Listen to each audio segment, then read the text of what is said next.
ATM yang mana, Mbak? 83, Dok. Silahkan yang lain segera diajak bergabung.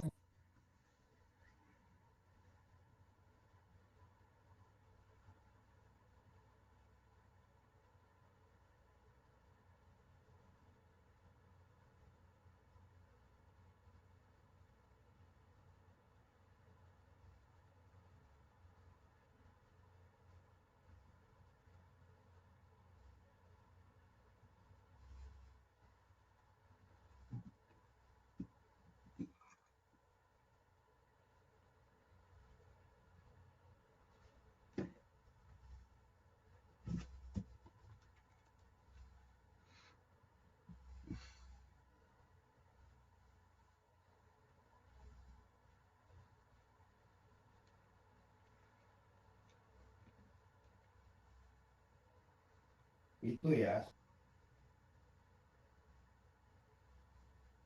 Sudah terlihat share-nya? Terlihat.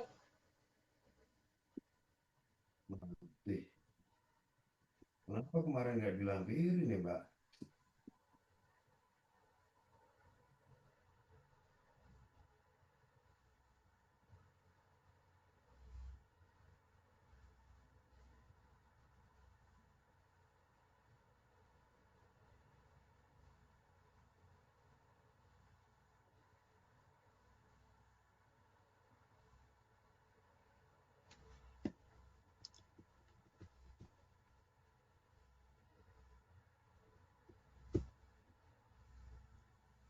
Sudah kelihatan?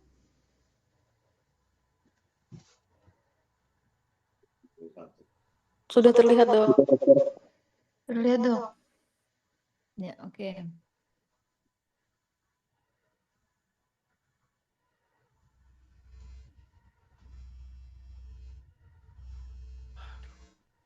Kenapa? Enggak, ini enggak. PCA nggak mau aku luput ini.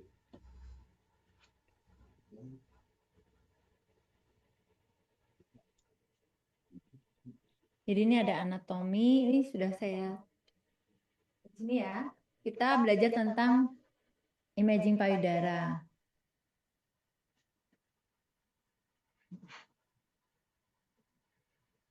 Nah, imaging payudara ini adalah anatomi payudara ya, terdiri dari di depan adalah kutis subkutis, kemudian ada lemak, kemudian di dalamnya ada ductus dan ada kelenjar payudara.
Bil, dokternya keluar kah?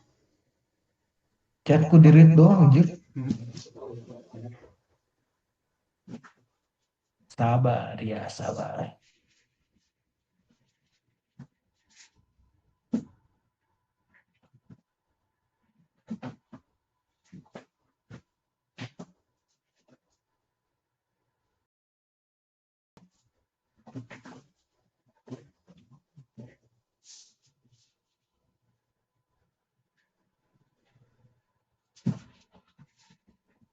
Panggilan dadak kali.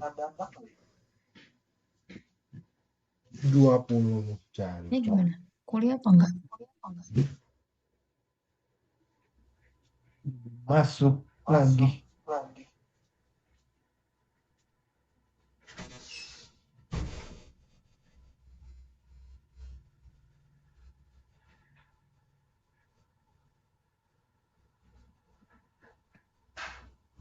Woi, ayo dong, udah semangat nih, ayo. Bocor, Bil.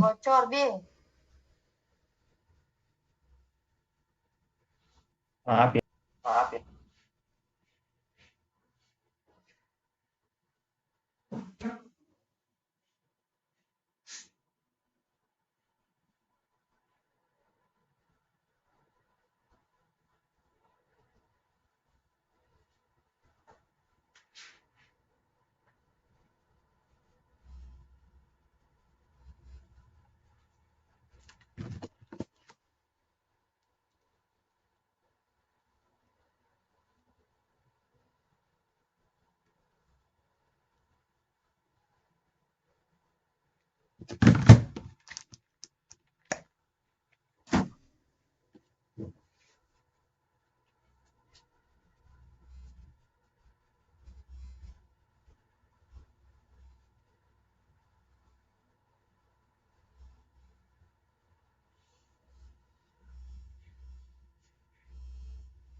Notebook.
Itu cukup dekat dengan objek. Ya, ini setelah ditekan, kemudian sinar X diarahkan, nah di bawahnya adalah film. Nah, seperti ini alatnya. Dan kalau kalian ke RSWN, kalian bisa menemukan pemeriksaan mamografi. Nah, ini adalah posisi-posisinya ya.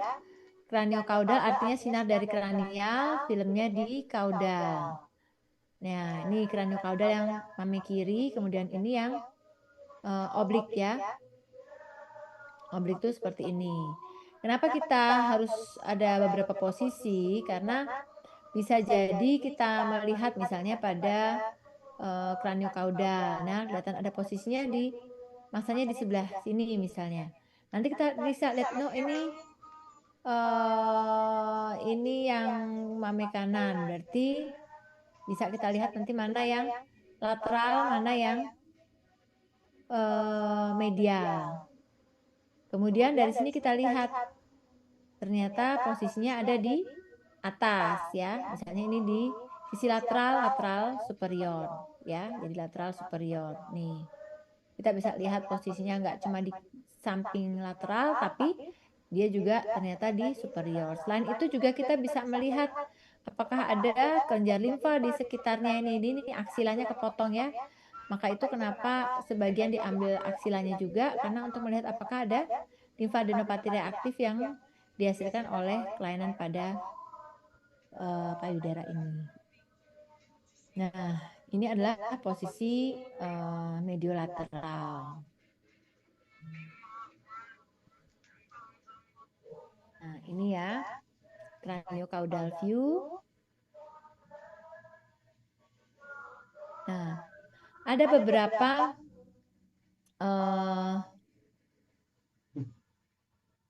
gambaran pada mamografi ya. Ini pada normal mamografi seperti ini. Kemudian jika ada curiga ya, curiga kita lihat ada opasitas. Kalau USG kita bisa melihat gambaran kista itu dengan gambaran anekoik. Tapi kalau pada foto ronsen itu kita hanya bisa melihat dia putih opak ya, bisa itu isinya air, bisa itu padat, itu kita tidak bisa memastikan ya. Makanya selain mamografi nanti ada pemeriksaan USG. Nah ini kita bisa bilang ini benign dari mana? Dari bentuknya yang cantik, yang bulat, tepinya reguler ya. Kemudian tidak ada distorsi jaringan sekitar, tidak ada tarikan ya. Itu salah satu tanda bahwa dia benign. Nah, selain adanya massa atau tumor, kita juga bisa melihat klasifikasi ya. Bisa klasifikasinya makro klasifikasi atau mikro titik-titik. Nah, klasifikasinya itu juga ada beberapa tipe ya yang bisa dilihat. Nah, ini contohnya ya. Contohkan ini. Jadi klasifikasinya ada yang makro, ada bentuk popcorn, ada yang molted ya. Kemudian kita juga selain ini juga kita bisa melihat ini gambaran cancer ya. Kalau tadi ada tumor jinak, nah inilah gambaran tumor ganas atau cancer curiga adalah ini ya. Gambarnya sangat putih, kemudian ada bentuknya irregular ya, tepinya irregular, batasnya mungkin tidak begitu jelas dan ada distorsi jaringan sekitar. Ya, ini contoh dari kelainan pada payudara. Nah, ini bisa lihat juga di sini ya. Kita bisa lihat densnya payudara karena semakin usianya itu muda, maka payudaranya akan dense, jaringan dense tissue atau padat ya, dense tissue atau padat dari payudara itu karena adanya kelenjar payudara yang masih padat. Oleh karena itu sebenarnya untuk mamografi itu tidak terlalu dianjurkan untuk usia yang di bawah 40. Jadi usia di bawah 40 kalau untuk screening itu lebih dianjurkan dengan USG. Kalau yang usia di atas 40 dianjurkan bisa screening atau MCU dengan mamografi. Nah, kalau misalnya dia masih usia muda kemudian ternyata ada massa atau tumor, maka dokternya ingin melihat gambaran mamografinya ya. Inilah akan kelihatan gini. Kenapa kurang direkomendasikan? Karena dia dense ya, putih. Ini kenapa putih? Karena adanya peningkatan densitas oleh karena padatnya kelenjar payudara ya. Ini extremely dense, ini large volume of dense, ini ada dense, dan ini kalau sudah biasanya udah usia 50-an ke atas ini sudah seperti ini ya, payudaranya sudah tidak terlalu padat kelenjar payudaranya sehingga lebih mudah. Nah, itu tadi mamografi ya, mamografi ya sudah kalian lihat. Nah, untuk selanjutnya adalah USG mame.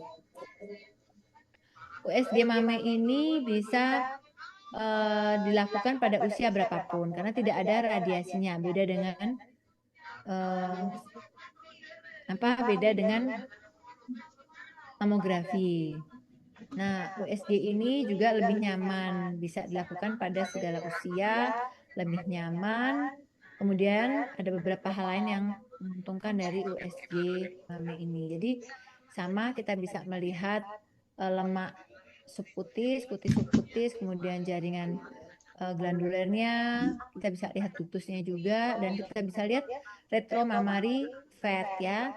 Tadi fat yang di anterior, ada juga yang di posterior. Jadi kelenjar payudara itu dilapisi, dibantali, ada di antara fat ya. Oleh karena itu kalau orang yang kurus itu jadi lemaknya kurang, kalau payudaranya tertekan dia gampang sakit ya, karena kelenjar payudaranya yang ada dengan sarafnya itu tertekan ke tulang. Tapi kalau yang lebih gemuk itu karena bantalan lemaknya cukup banyak, maka ini tidak terlalu sakit ya, tidak mudah sakit kalau ada tekanan ya. Jadi di belakang ini ada rib ya. Nah, ini kalau kalian lihat layarnya ya, di layarnya di USG itu ada anterior mammary fascia, ada mammary layer ya, posterior mammary fascia, kemudian ada otot di bawahnya ya, pectoralis major ini. Jadi ini anatominya. Nah, mammary layer inilah yang berisi kelenjar payudara ya. Di sini isinya ductus dan lobulus dari glandula fibroglanduler ya di sini. Nah, ini macam-macam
ya, ini ada beberapa bentuk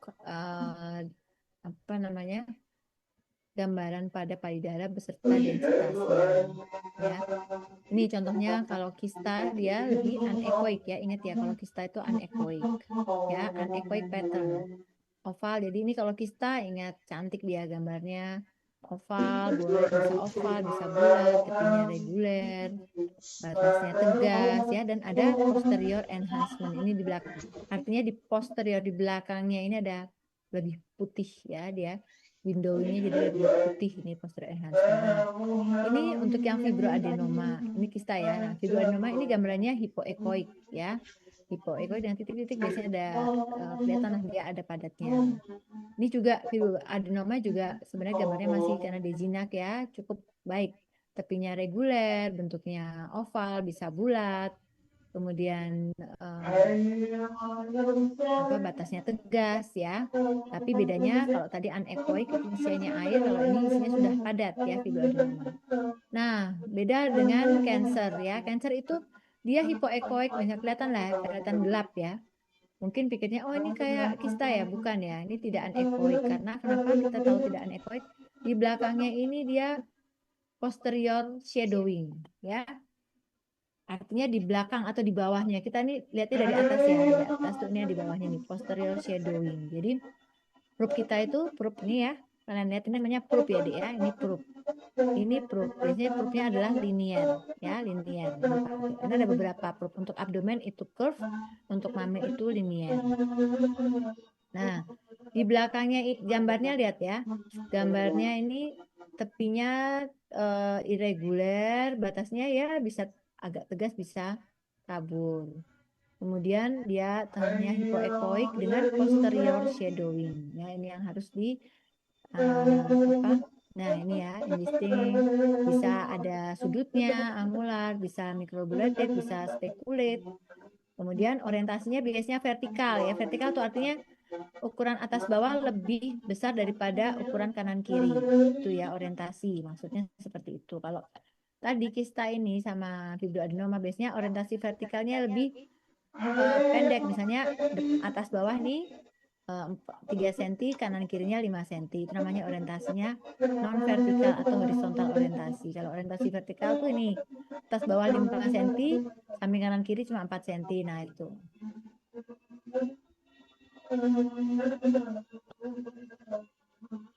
Apa?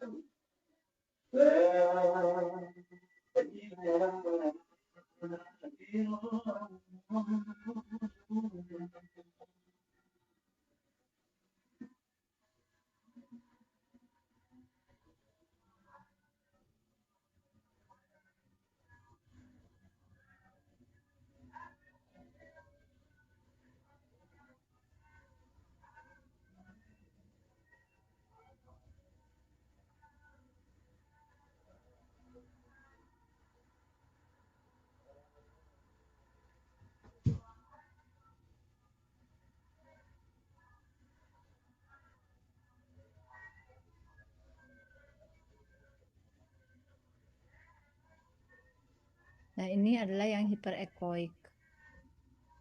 Hiperekoik ini lokali prominent granular. Ini lebih ke kelenjar granular ya.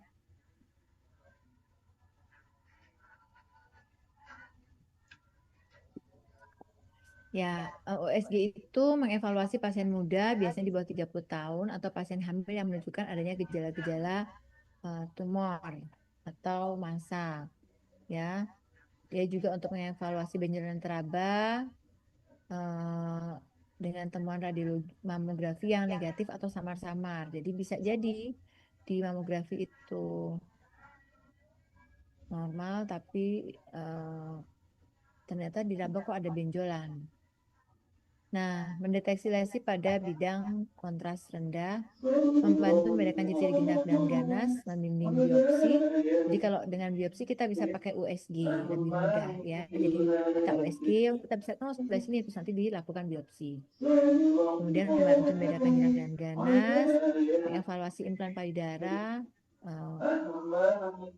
jika dicurigai pecah ya, tapi evaluasi bisa juga untuk yang tidak, tapi mencegah terjadinya pecah atau mengevaluasi supaya apa namanya mendeteksi apakah pecah atau tidak. Nah, selanjutnya adalah MRI payudara. Jadi MRI itu bisa juga untuk payudara, tapi dia menggunakan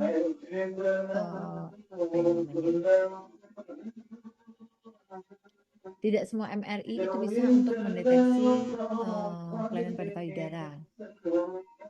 Ya, tetapi hanya MRI yang mempunyai apa ya? Jadi dia mempunyai alat untuk aduh, saya kok jadi lupa ya.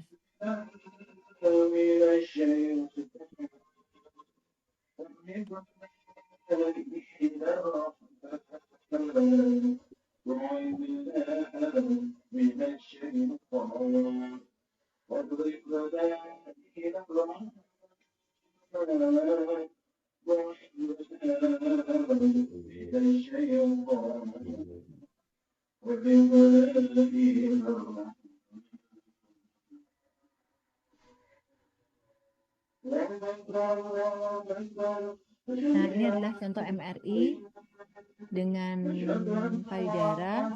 Nah, ini adalah gambarnya. Mungkin itu dulu yang saya sampaikan. Untuk yang materi satunya kita buat janjian lagi ya, Dek ya. Nanti saya kirimkan apa yang mau untuk PR selanjutnya. Mungkin gitu dulu. Ada yang mau ditanyakan? Belum ada, Dok. Belum, Dok.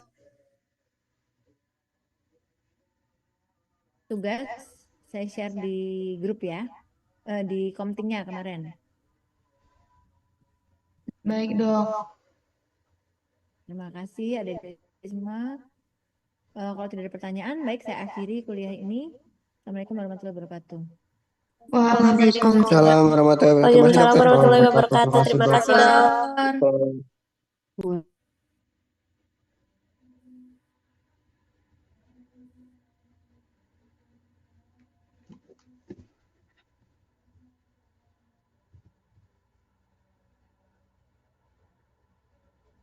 Harinya cerah.